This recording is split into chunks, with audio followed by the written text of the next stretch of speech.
نحمده ونصلي على رسوله الكريم اما بعد. بس میرے بھائیو دوستو، اللہ پاک کا فضل ہوا، کرم ہوا، انعام ہوا. اللہ پاک نے اپنے گھر میں آنے کی توفیق عطا فرمائی اور ایک ایسی محفل میں بیٹھنے کی توفیق عطا فرمائی جس کے بارے میں حضور پاک صلی اللہ علیہ وسلم نے فرمایا، میں فجر کی نماز کے بعد ایک ایسی جماعت میں بیٹھوں جو اللہ پاک کے ذکر میں مشغول ہو اشراق تک. یہ ایک روایت میں ہے کہ مجھے 4 ارب غلام آزاد کرنے سے زیادہ محبوب ہے. ایک روایت میں ہے کہ یہ مجھے 8 ارب غلام آزاد کرنے سے زیادہ محبوب ہے. ایک روایت میں ہے حضور پاک صلی اللہ علیہ وسلم نے فرمایا کہ ایسی محفل میں بیٹھنا مجھے دنیا اور دنیا کے اندر جو کچھ ہے ان سب سے زیادہ مجھے ایسی محفل میں بیٹھنا محبوب ہے. ملا علی قاری رحمہ اللہ اس کی شرح میں فرماتے کہ دنیا کے اندر جو کچھ ہے، دنیا کے اندر جو کچھ ہے سب کچھ اللہ کے نام پہ لٹا دو، مجھے اس سے زیادہ یہ محبوب ہے کہ میں ایک ایسی محفل میں بیٹھوں جو فجر کی نماز کے بعد اللہ پاک کی یاد میں مشغول ہو. تو دوستو بھائیو، دنیا کی زندگی مختصر سی زندگی ہے، مختصر سا وقت ہے، ٹیمپرری، اور دنیا کے بنانے سے پہلے اللہ پاک نے اس کے ختم کرنے کا ارادہ فرمایا تھا. جیسے عام طور پہ ہم دیکھتے ہیں یہاں پہ کنسٹرکشن ہوتی ہے، جہاں پہ کوئی گھر بناتا ہے، کوئی فیکٹری بناتا ہے، وہاں پہ ٹیمپریری ایک کمرہ بناتا ہے. اس کمرے کے بنانے سے پہلے اس کے گرانے کا ارادہ ہو چکا ہوتا ہے کہ جب یہ گھر بنے گا تو میں نے یہ ٹیمپریری کمرہ اس کو ختم کرنا ہے. ایسے ہی اللہ رب العزت نے اس دنیا کو بنانے سے پہلے اس کے ختم کرنے کا ارادہ فرما لیا تھا. دنیا کی زندگی عارضی زندگی، مختصر زندگی، اور دنیا کے اوپر اس زندگی میں جو اللہ پاک نے ہمیں نعمت دی ہے، ٹائم، وقت، جس کو آج کل ہم کہتے ہیں میں ٹائم پاس کر رہا ہوں اور ٹائم گزار رہا ہوں. کہتے ٹائم تو پاس نہیں کر رہا، تجھے وقت پاس کر رہا ہے. سب سے قیمتی سرمایہ اس انسان کے پاس یہ وقت ہے. وقت اتنا قیمتی سرمایہ ہے، اس کا اندازہ ایک حدیث پاک سے انسان لگا سکتا ہے کہ وقت کتنا قیمتی سرمایہ ہے. حدیث پاک کا مفہوم ہے، ہم اکثر پڑھتے رہتے ہیں، فضائل اعمال میں بھی لکھی ہے کہ جو ایک مرتبہ پڑھ لے سبحان اللہ، اس کے کہنے میں 1 سیکنڈ لگتے ہیں، زیادہ سے زیادہ 2 سیکنڈ لگیں گے. حدیث پاک کا مفہوم ہے کہ اس آدمی کے لیے جس نے ایک مرتبہ پڑھا سبحان اللہ، اس کے لیے جنت میں ایک درخت لگا دیا جاتا ہے جس کے سائے کے نیچے عربی نسل کا گھوڑا دوڑتا رہے، 100 سال تک اس کا سایہ ختم نہیں ہوگا. یہ عربی نسل کے گھوڑے، ریس والے گھوڑوں سے ایک مرتبہ بات ہوئی تو وہ کہہ رہے تھے ریس والے گھوڑے جو ہے یہ 55 میل فی گھنٹہ کی رفتار سے چلتے ہیں. ہم کیلکولیشن کو سمپل کرنے کے لیے 50 میل فی گھنٹہ کی رفتار سے لے لے تو پورے دن میں یہ 24 گھنٹے کا دن ہے تو 1200 میل یہ گزار دیتے ہیں، اور پورے مہینے میں 36,000 میل، اور دنیا کا جو ڈایا ہے یہ 24,000 میل.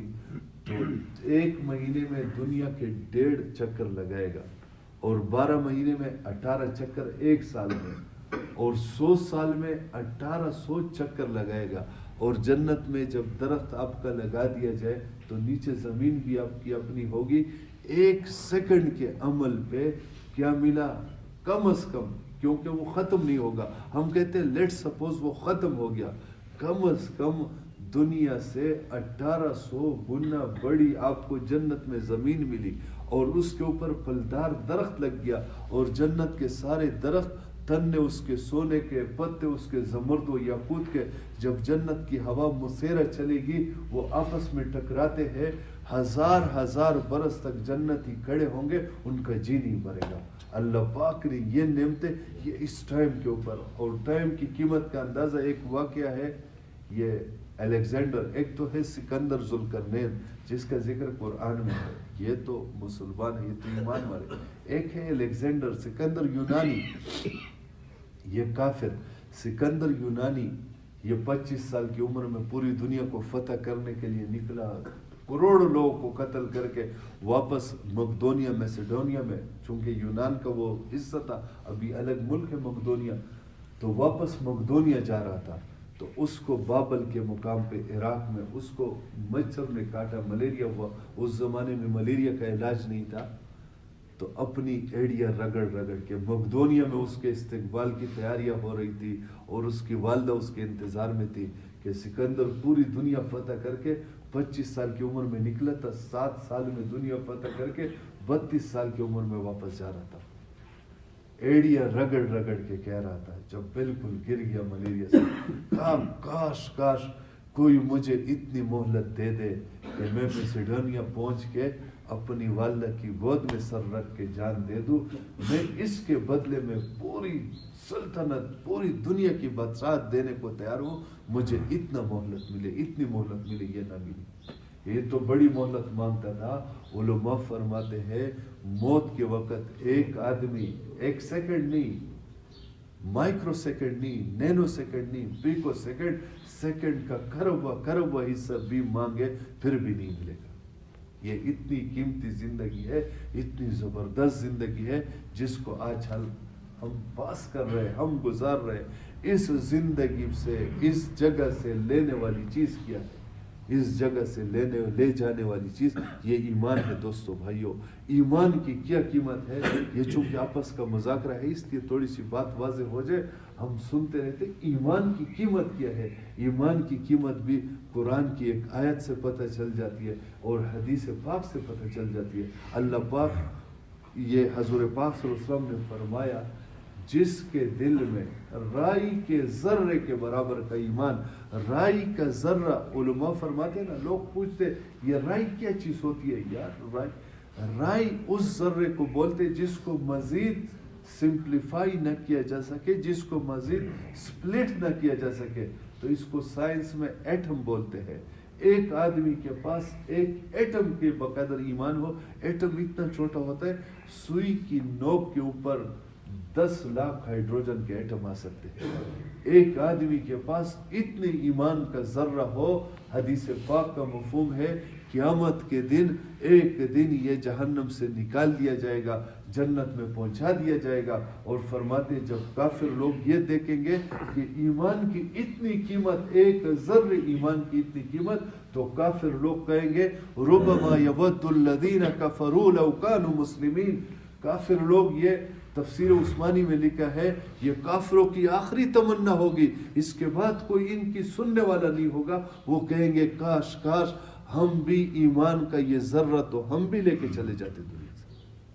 اور قرآن میں اللہ پاک فرماتے ہیں ایک جگہ پہ ان الذین کفروا وماتوا وهم کفار، اللہ پاک فرماتے جن لوگوں نے کفر کیا اور کفر کے حال میں مرے، اللہ پاک کو مثال کے طور پہ سمجھاتے ہیں ایسا کوئی کر نہیں سکتا۔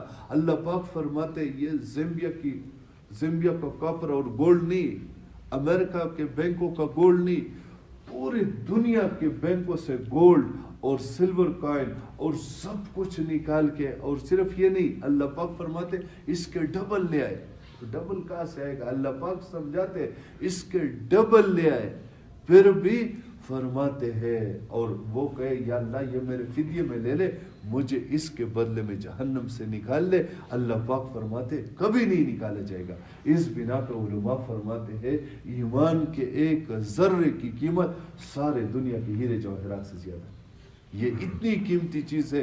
ایمان والے کی کیا قیمت ہے؟ ایمان والے کی ایسی قیمت ہے، دنیا میں بڑا پاورفل، بڑا مالدار بادشاہ ہوتا ہے، اس کے لیے پورا جمبو جہاز اسپیشل اس کے لیے نہیں چلتا، اس کے اپنے وہ جیٹ جہاز ہوتے ہیں، چھوٹے طیارے اس کے پوکر طیارے ہوتے ہیں، پوری ریل گاڑی، وہ 32 اور 50 بوگیوں والی ریل گاڑی ایک آدمی کے لیے نہیں چلتی، کتنا بھی وہ VIP ہو جائے۔ ان کے سلیپرز ہوتے ہیں، ان کے لیے اسپیشل بوگیز ہوتے ہیں، ایک پوری ٹرین نہیں چلتی۔ دوستو بھائیو، ایمان والا اتنا قیمتی ہے جس کے دل میں ذرے کا ایمان ہوگا، اس ذرے کے ایمان والے کے لیے اللہ پاک پورے کائنات کے نظام کو چلاتے ہیں۔ سورج اس کے لیے طلوع ہوتا ہے، چاند کا نظام اس کے لیے چلتا ہے، سمندر اس کے لیے چلتے ہیں، یہ مچھلیوں کو رزق اس کی وجہ سے ملتا ہے، پورے کائنات کو رزق یہ ایمان والے کی وجہ سے ملتے ہیں۔ دوستو بھائیو، ایمان اتنی قیمتی چیز ہے، اور ایمان دل کے اندر اللہ رب العزت کی ذات عالی کا یقین آ جائے کہ کرنے والی ذات ایک اللہ کی ہے، اللہ کے علاوہ نہ کوئی عزت دے سکتا ہے، نہ کوئی ذلت دے سکتا ہے، نہ کوئی کامیابی دے سکتا ہے، نہ کوئی ناکامی دے سکتا ہے۔ ساری مخلوق میں تو اکثر ساتھیوں کہتا ہوں ہم کتنے کمزور. کرونا سائنس نے آج تک اس سے حقیر، اس سے چھوٹی مخلوق آج تک سائنس نے ڈسکور نہیں کی. کرونا وائرس سے چھوٹی مخلوق وائرس کے بارے میں تو سائنسدان اس میں کنفیوز ہے کہ یہ زندہ ہے کہ مردہ چیز ہے، جو سوئی کی نوک کے اوپر لاکھوں آ سکتے. یہ کورونا وائرس اللہ پاک نے یہ مسلط کر دیا. یہ سائنس اور ٹیکنالوجی کا نمرود کے مچھر کا واقعہ ہم نے سنا. میں ساتھیوں کہتا ہوں شاید ہمارا تکبر نمرود سے بڑھ گیا تھا، ہم نے سائنس کو اپنا خدا بنا لیا، تو اللہ پاک نے ایک ایسی مخلوق مسلط کر دی جو دیکھی بھی کسی نے نہیں ہے. شاید ہی کسی نے مائکرو بایولوجسٹ نے دیکھی ہو، بہت پاورفل خوردبین سے وہ مسلط کر دی. ہمیں اپنے گھروں میں محصور کر دیا، پورے دنیا کا لاک ڈاؤن کر دیا. یہ انسان تو اتنا کمزور ہے، اپنے سانس نکالنے میں، اپنے سانس اندر لے جانے میں اللہ کے حکم کا محتاج ہے. اللہ پاک کی وہ ذات من لا تراہ العیون کہ آنکھ اس کو دیکھ نہیں سکتی، ولا تخالطہ الظنون سوچ والوں کی سوچ اس تک پہنچ نہیں سکتی، ولا یصفہ الواصفون تعریف کرنے والے اس کی تعریف کر نہیں سکتے، ولا تغیرہ الحوادث اور دنیا کے حادثات اس میں تغیر لا نہیں سکتے، ولا یخشى الدوائر اور دنیا کے انقلابات اس کو ڈرا نہیں سکتے. یعلم مثاقیل الجبال ومکائل البحار وعدد قطر الامطار وعدد ورق الاشجار. یا اللہ جن چیزوں پہ رات آتی ہے آپ اس سے واقف، جن چیزوں پہ دن آتا ہے آپ اس سے واقف، سمندر کے پیمانوں سے آپ واقف، پہاڑوں کے اوزان سے آپ واقف. یا اللہ درخت کے پتوں کی تعداد سے آپ واقف، بارش کے قطروں کی تعداد سے آپ واقف. ولا تواری منه سماء سماء ولا ارض ارضا ولا بحر ما في قاره ولا جبل ما في باره. ایک آسمان یا اللہ دوسرے آسمان کو آپ سے چھپا نہیں سکتی، ایک زمین دوسرے زمین کو چھپا نہیں سکتی. سمندر کی تلیوں میں جو کچھ ہے آپ کے علم میں ہے، پہاڑوں کے تلیوں میں جو کچھ ہے وہ آپ کے علم میں ہے. اللہ پاک کے علم سے کوئی چیز باہر نہیں. ہم اپنے دل میں کوئی چیز اللہ سے چھپا نہیں سکتے. القلوب لک مفتیہ، اللہ پاک کے سامنے کھلی کتاب کی طرح ہمارے دل. اللہ پاک سے ہم کوئی چیز، اللہ پاک آنکھوں کی خیانت کو جانتے ہیں، دلوں کے خیالات سے واقف ہے. اس اللہ کو اپنا بنانا حدیث قدسی کا مفہوم ہے. یا بن آدم اطلبنی تجدنی، اے بنی آدم تم مجھے طلب کر لے، جب مجھے طلب کر لے گا تو مجھے پا جائے گا. وَإِنْ وَجَدْتَنِي وَجَدْتَ كُلَّ شَيْءٍ اور اگر مجھے پا لیا تو سب کچھ پا جائے گا. وَإِنْ فَقَدْتَنِي فَقَدْتَ كُلَّ شَيْءٍ اور اگر مجھے مفقود کر دیا سب کچھ مفقود کر جاؤ گے. وَأَنَا خَيْرٌ لَكَ مِنْ كُلِّ شَيْءٍ اور یہ سمجھ لو، یہ جان لو میں سب سے بڑھ کر ہوں، میں سب سے بہترین ہوں تمہارے لیے کہ مجھے پاؤ. دوستو بھائیو، اللہ پاک کو پانے کا کون سا راستہ ہے؟ اللہ پاک نے وہ راستہ بتا دیا. قل ان کنتم تحبون اللہ فاتبعونی یحببکم اللہ. اے میرے محبوب صلی اللہ علیہ وسلم آپ ان کو فرما دیجئے اگر واقعی یہ مجھ سے محبت کرنا چاہتے تو کیا کرے. اللہ پاک نے کوئی مشکل کام نہیں ذمہ لگایا کہ بڑے انجینئر بنو، بڑے بزنس ٹائکون بنو اور بڑے ڈاکٹر بنو اور بڑی دولت اکٹھی کر لو. نہیں، اللہ پاک نے بڑا سمپل کام، بڑا آسان کام جس کو ایک غریب بھی کر سکے، جس کو ایک مالدار بھی کر سکے، اللہ کو پانے کے لیے کیا فرمایا؟ فتبعونی، ان کو کہہ دو میرے اتباع کرو، یحببکم اللہ، تم سب اللہ کے محبوب بن جاؤ گے. فرماتے سنت کا راستہ یہ محبوبیت کا راستہ ہے، یہ مرجعیت کا راستہ ہے، یہ مرغوبیت کا راستہ ہے. حضور پاک صلی اللہ علیہ وسلم کی مبارک زندگی وہ ہم نے چھوڑ دی. آج ہم ہر نماز کے ہر رکعت میں مانگتے ہیں یا اللہ اہدنا الصراط المستقیم صراط الذین انعمت علیہم. یا اللہ ہمیں سیدھا راستہ دکھا. کون سا راستہ؟ جو انعام یافتہ لوگوں کا، ریوارڈڈ پیپل. یا اللہ guide us to the path of rewarded people. انعام یافتہ لوگوں کے راستے پہ ہمیں رہنمائی کر دے، وہ دکھا دے. وہ راستہ اللہ پاک قرآن میں ہمیں دکھاتا ہے. ہم ہر رکعت میں مانگتے یا اللہ انعام یافتہ لوگوں کا راستہ دے گا. وہ راستہ اللہ پاک دکھاتے. وہ کون سا ہے؟ مَن یُطِعِ اللَّهَ وَرَسُولَهُ فَأُولَٰئِکَ مَعَ الَّذِینَ أَنْعَمَ اللَّهُ عَلَیْہِم مِّنَ النَّبِیِّینَ وَالصِّدِّیقِینَ وَالشُّہَدَاءِ وَالصَّالِحِینَ وَحَسُنَ أُولَٰئِکَ رَفیقًا. اللہ پاک وہ راستہ دکھاتے، وہ گائیڈ ہمیں کرتے کہ جس نے اللہ اور اللہ کے رسول کا اتباع کیا وہ قیامت کے دن ان لوگوں کے ساتھ ہوں گے جو انعام یافتہ ہے، ریوارڈڈ پیپل ہے۔ وہ کون ہے؟ وہ انبیاء ہے، وہ صدیقین ہے، وہ شہداء ہے، وہ صالحین ہے۔ اور کیا ہے، کیا بہترین ہے ان کی رفاقت، ان کی دوستی۔ دوستو بھائیو، حضور پاک صلی اللہ علیہ وسلم کا اتباع۔ اما عائشہ رضی اللہ عنہ فرماتی ہے مصر کی عورتوں نے یوسف کو دیکھا، میرے محبوب صلی اللہ علیہ وسلم کو دیکھ لیتی۔ یوسف کی مصر کی عورتوں نے تو انگلیوں کو کاٹا، میرے محبوب کو دیکھ لیتی، سینے کے اندر اپنے دلوں کو چیر لیتی۔ اس کی شرح میں محدثین کیا فرماتے ہیں یہ ہاتھ، کان، ناک، زبان یہ جسم کی شاخیں ہے، یہ دل، سینے کے اندر دل یہ جسم کا مرکز ہے۔ فرماتے ہیں یوسف، مصر کی عورتوں نے حسن کی شاخ یوسف کو دیکھا، انگلیوں کو کاٹا۔ حسن کے مرکز محمد صلی اللہ علیہ وسلم کو دیکھ لیتے، جسم کے مرکز سینے کے اندر دل کو چیر لیتے۔ وہ ایک شعر فرماتے ہیں حسن یوسف کو دیکھ کر وہاں کٹی تھی انگلیاں، خود چاند کٹ گیا یہاں انگلی کو دیکھ کر۔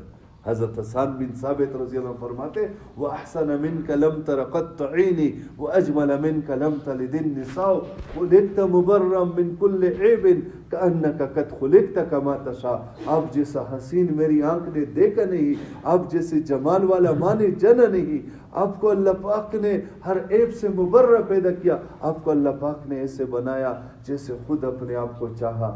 آج اللہ معاف فرمائے، آج ہم نے ڈیفرینشیٹ کر دیا، آج ہم کہتے ہیں یہ سنت ہے۔ صحابہ کرام رضوان اللہ اجمعین سنتوں پہ عمل کرتے تھے سنت سمجھ کے، ہم سنتوں کو چھوڑتے ہیں سنت سمجھ کے۔ ہم نے وہ زندگی چھوڑ دی، کہتے ہیں بابا آج ہمیں غیروں کی زندگی میں کامیابی نظر آتی ہے، حضور پاک صلی اللہ علیہ وسلم کی مبارک زندگی میں ناکامی نظر آتی ہے۔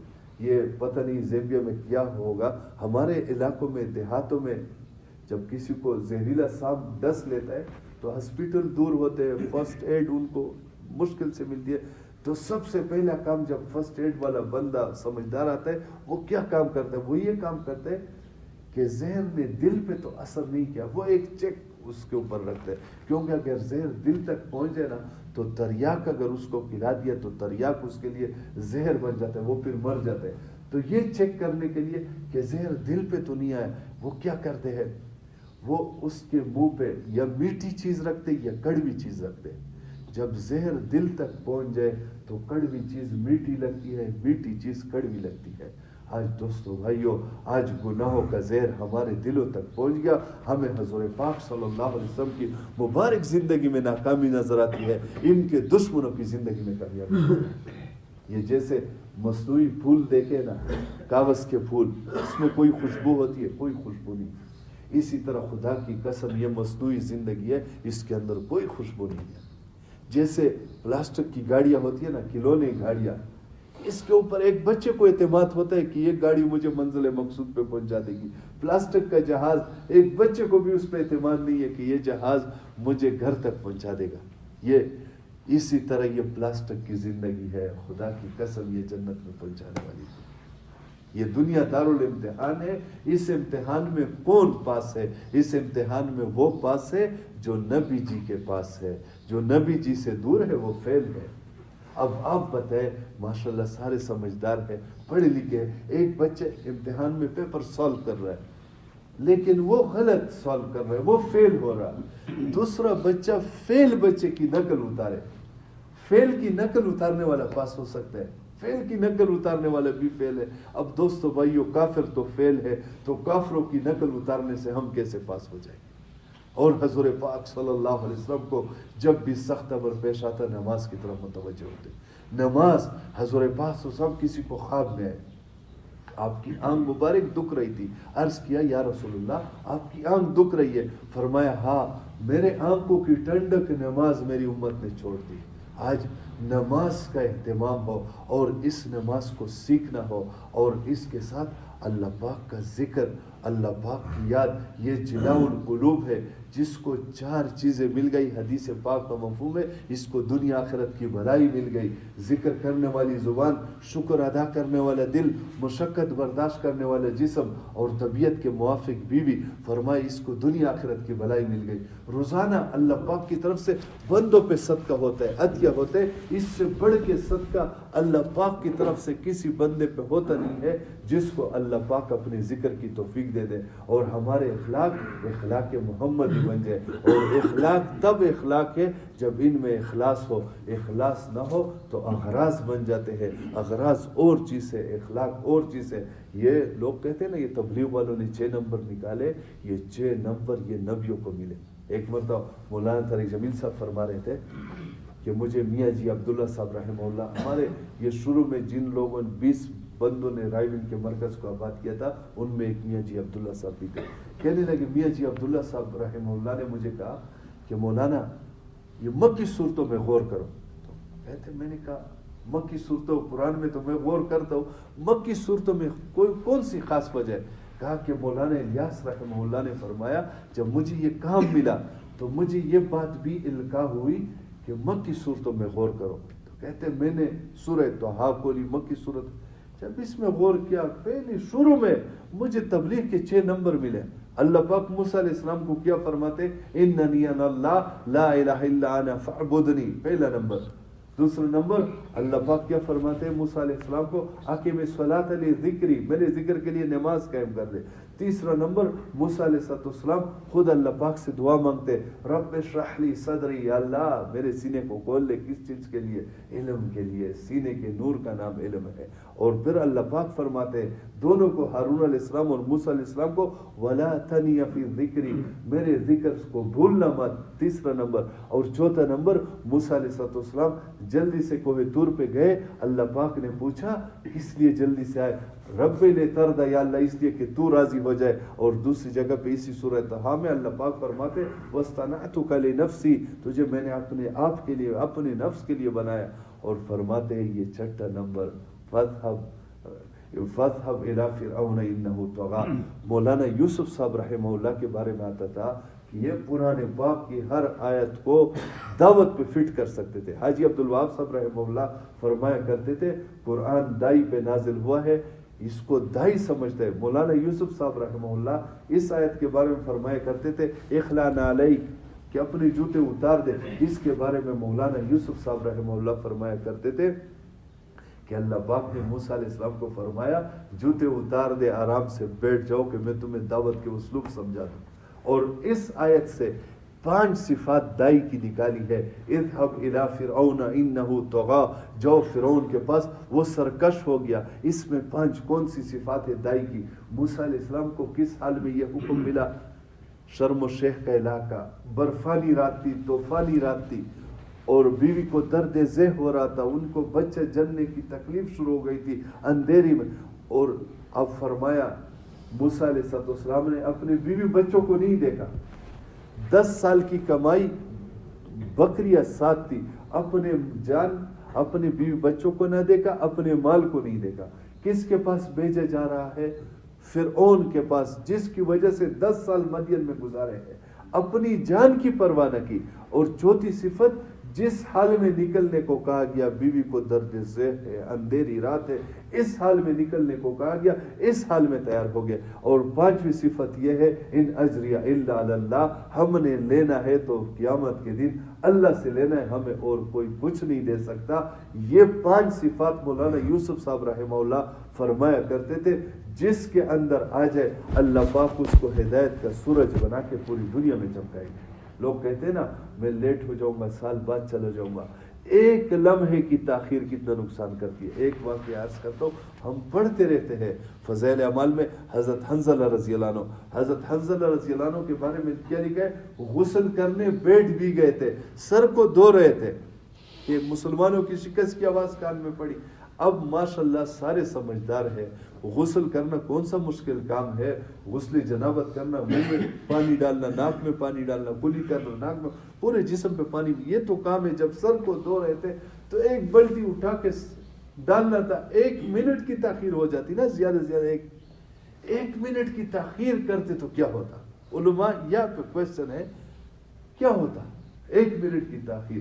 علماء فرماتے ہیں 1 منٹ کی تاخیر سے حضرت حنظلہ رضی اللہ عنہ آسمان سے گر کے زمین پہ آ جاتے. غسیل ملائکہ کس وجہ سے بنے؟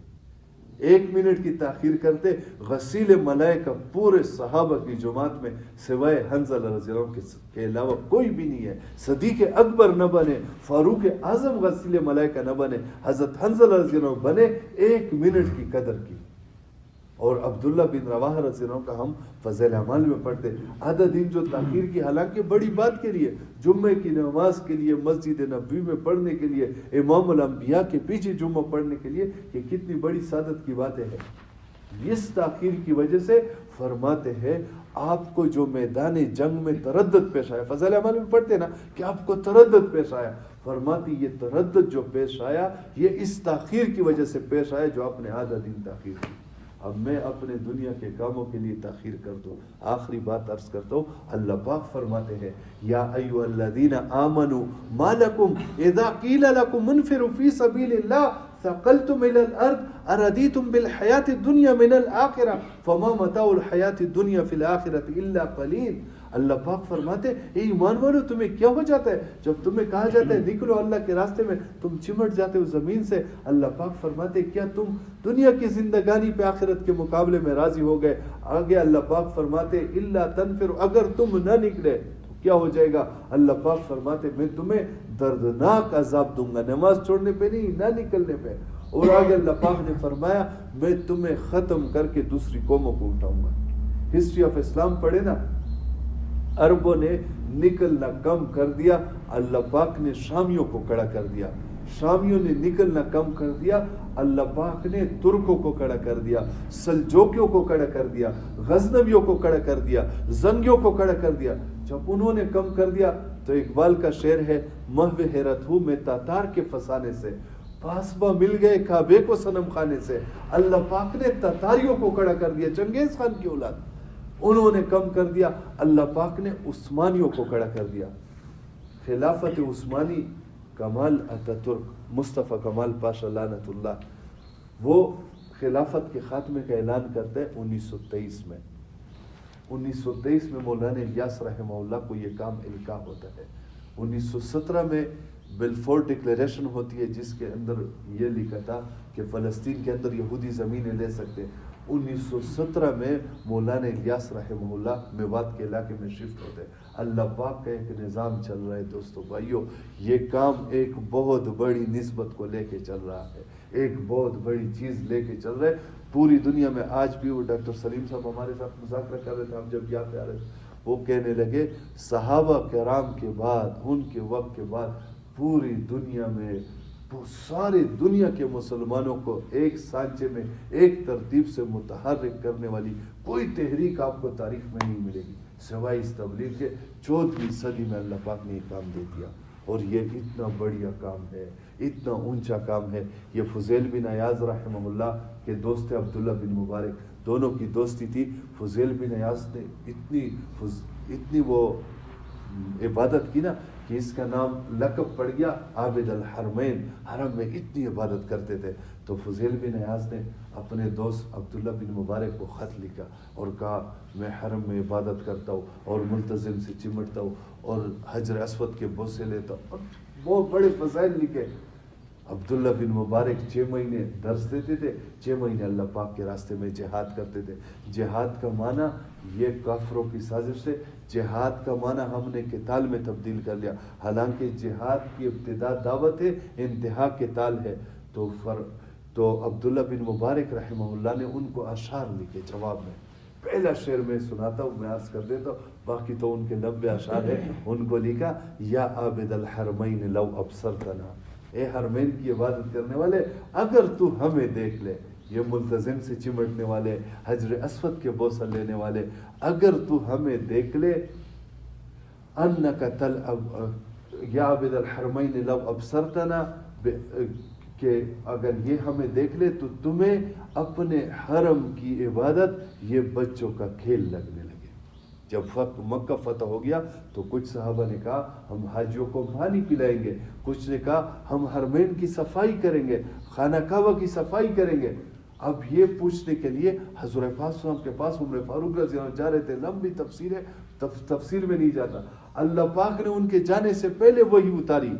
اللہ پاک نے فرمایا اجعلتم سقایۃ الحاج و عمارۃ المسجد الحرام، کیا انہوں نے حاجیوں کو پانی پلانا، حرم پاک کی خدمت کرنا، یہ ایمان کے برابر؟ چونکہ ایمان کے بغیر تو کوئی عمل قبول نہیں، ایمان کے اور اللہ پاک کے راستے میں جہاد کے برابر سمجھا۔ اللہ پاک نے فرمایا جو ان دونوں کو برابر سمجھے اللہ پاک ایسے ظالموں کو ہدایت بھی نہیں دیتا۔ دوستو بھائیو، اتنا بڑا کام، اتنا اونچا کام، تو اس کے لیے ہم اب نیت کر لیں، ہم اب ارادے کر لیں۔ پوری دنیا کی انسانیت ترس رہی ہے، تڑپ رہی ہے، خدا کی قسم سسک رہی ہے، بغیر ایمان کے خودکشیاں کر رہے ہیں۔ جاپان پہ 1945 میں 2 ایٹم بم گرے، سب سے زیادہ سوسائڈ اس وقت کوریا میں اور جاپان میں ہو رہی ہے۔ تو جاپان پہ اینتھروپولوجسٹ نے ریسرچ کی، جب پہلا ایٹم بم گرا ہیروشیما پہ، دوسرا ناگاساکی پہ، ان کا بادشاہت کا نظام حضور پاک صلی اللہ علیہ وسلم کے دور سے بھی پرانا ہے۔ یہ سورج کو پوجتے ہیں اور کہتے ہیں ہمارے بادشاہ یہ سورج کی اولاد ہے۔ اپنے بادشاہ کو وہ بولتے قومی، بولتے قومی ان کے زبان میں کہ خدا ہے۔ تو جب میکسیکو میں آئنسٹائن نے یہ ایٹمی دھماکے کر لیا اور وہ ہو گیا، تو ٹرومن جو تو امریکن پریزیڈنٹ، اس نے لکھا جاپان کو کہ اعلان کر دو میں ہیٹو ہوں، بندہ ہوں، میں قومی نہیں ہوں، اور غیر مشروط طور پہ شکست تسلیم کرو۔ جاپان نہیں کر رہا تھا، پہلا ایٹم بم گرا، جب دوسرا گرا تو اس کے بادشاہ نے کہا میں ہیٹو ہوں، میں نے شکست کھائی ہے۔ جاپان میں کوئی بھی جرنیل ان کو جنگی جرائم کا مقدمہ چلانے کے لیے نہیں ملا، سب نے سوسائڈ کر لیا، اور اس وقت سے بہت زیادہ سوسائڈ۔ تو اینتھروپولوجسٹ نے اس پہ ریسرچ کی کہ جاپان کو بڑا دھچکا کس بات کا لگا، آیا 2 ایٹم بم گرے یہ دھچکا بڑا تھا، یا ان کا خدا ان کو چھوڑ گیا یہ دھچکا بڑا تھا؟ یہ آکسفورڈ کے اینتھروپولوجسٹ کی ریسرچ ہے، ان کا کنکلوژن کیا ہے؟ کہتے یہ دھچکا جو جاپانی قوم کو لگا ہے کہ ہمارا خدا ہمیں چھوڑ گیا، ہمارا خدا پھر کدھر ہے، یہ دھچکا اتنا بڑا ہے جس کے فراق میں یہ خودکشیاں کر رہے ہیں۔ دوستو بھائیو، کوئی ان کو رب کا تعارف کرا دے، وہ تو مسلمان ہونے کے لیے تیار ہے، کوئی ان کے پاس جانے کے لیے تیار نہیں ہے۔ تو اس کے لیے فرمائے جس بھائی کے 4 مہینے نہ لگے ہو، انڈیا پاکستان بنگلہ دیش میں 4 مہینے کے ارادے کر لے، جن کے قبائل پوری دنیا میں جانے کے ارادے کر لے، تو کیا خیال ہے یہ کرنا نہیں چاہیے کب؟ اردو کی سمجھ تو آتی ہے نا، بات تو سمجھ آئی ہے، تو کیا خیال ہے کب سے ارادہ ہے؟ وہ کچھ ساتھی تھے وہ کہہ رہے تھے ہم سنی مسلمان ہیں، سنی مسلمان، بس ہم صرف سنتے ہیں، باقی تو سنی مسلمان، ہم نے اس کام کو کرنا ہے، یقین جانے آج مسلمان کو دیکھنے کے لیے لوگ ترستے ہیں۔ تو فرمائے جی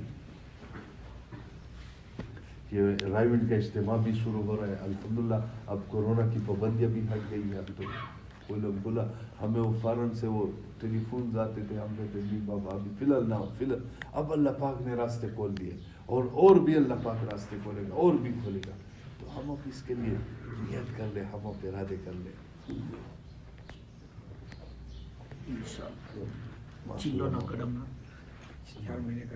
اللہ پاک قبول فرمائے، اللہ سب جن کو لکھاتے دیکھا ان کو جاتے دیکھا، یہ نام لکھنا یہ معمولی نہیں، اللہ پاک قبول فرمائے۔